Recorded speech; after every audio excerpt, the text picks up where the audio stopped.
Hey guys, and today we're going to be doing another pack opening with £15 worth of FIFA points.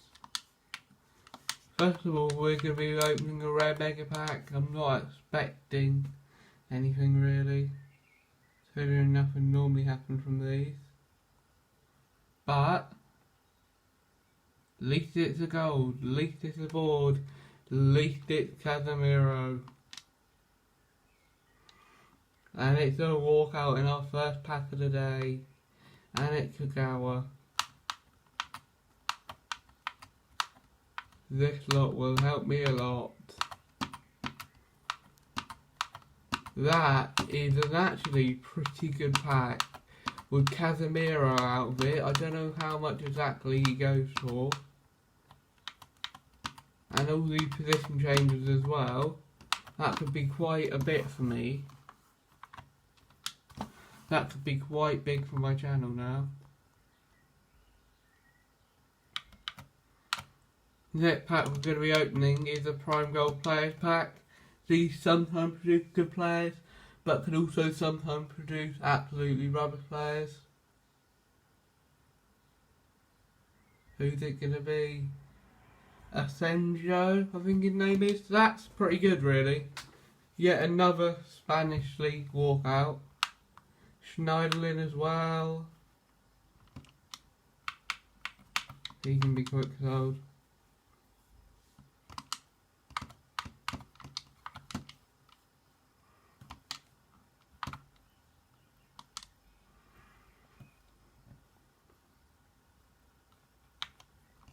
Next guys, we're going to be opening a Bundesliga Premium Players pack. I'm not really expecting a lot from it, but there might be a bit from it now. Oh, no, not really. So it's going to be Raphael, who's decent really. 82 rated, could have been a hell of a lot worse. Could have been better, but it could have been a lot worse as well. Next we're going to open a gold pack and see what we get. Yeah, he never really produced anything. And this time it didn't either.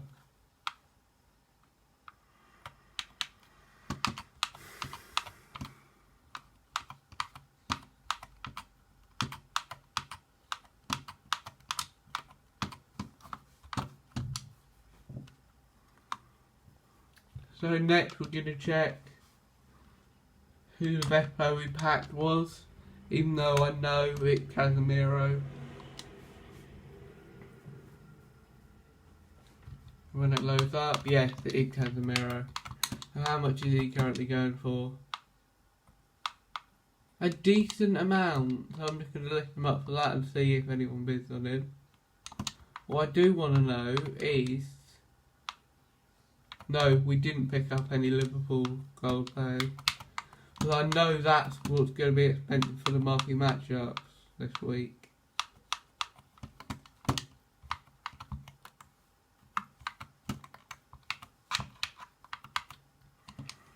And I know that's what's going to make marquee matchups so expensive this week. Liverpool players and the Real Madrid players.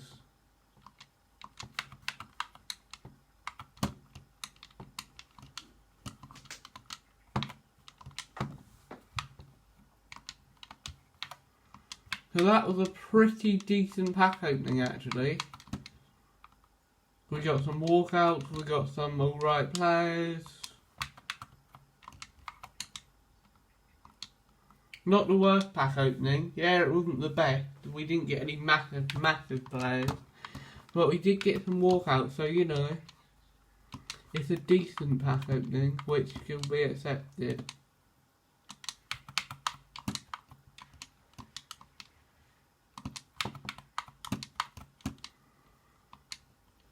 The rest of them I will lift up later. I don't think we got any Real Madrid players in this either.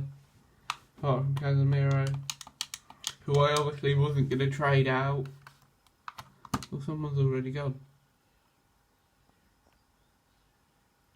That's Morgan Schneider, so that's a little bit more money in the bank.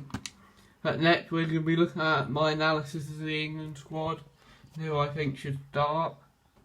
Now, Jack Butland, I think, should probably start ahead of Nick Pope, simply because Butland's been better for longer, and Butland deserves it a bit more. The back three of Dyer, Stones and Maguire, I think would be really good for England, because all three of them can kind of play a bit more out on the wider side of things, if England get a bit stretched. And Eric Dyer can easily move into centre midfield if need be and create a back four. At right mid I'm going to put Kyle Walker, because I think, judging by the fact he picked Trippier and Alexander-Arnold as the right backs, I think that basically means Trippier is going to be on the bench and Walker's going to be starting right midfield. In centre midfield we got Henderson and Ali, which I think would be the perfect combination, because then that would allow Ali to break forwards and Henderson could cover him and protect that back three even. Danny Rose is an interesting one, because he hasn't been as good this year as he was last year, but he was so good last year he's kind of been known for that now. But personally, I really hope he stays this year, personally, at Tottenham, and I hope he improves for England as well. At left wing, we're going to have Marcus Rashford, because he's young, he's up and coming. He's not as promising as he was when he first came onto the scene, because he's had a bit of a bad spell on the sidelines and watching from the bench and stuff like that. But he's still a pretty promising player.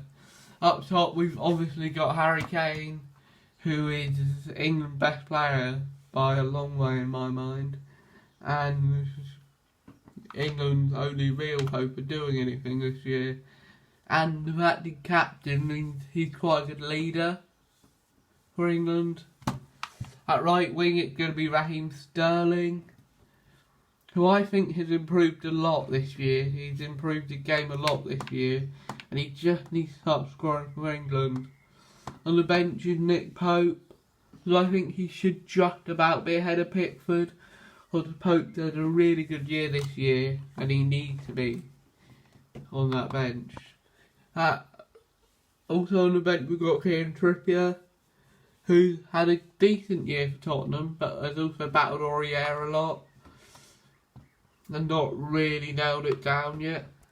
At centre half, one of the players who I really do not think should be in this squad, and that's Phil Jones, because I really never trust Phil Jones to do anything on his own, because he always messes things up, and I do not like him one bit.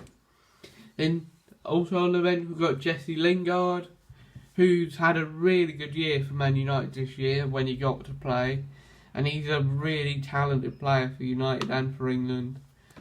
Also on the bench we've got Gary Cahill, another one who I probably don't think should be in the squad. I think there were people who deserved it more than him to be in this squad.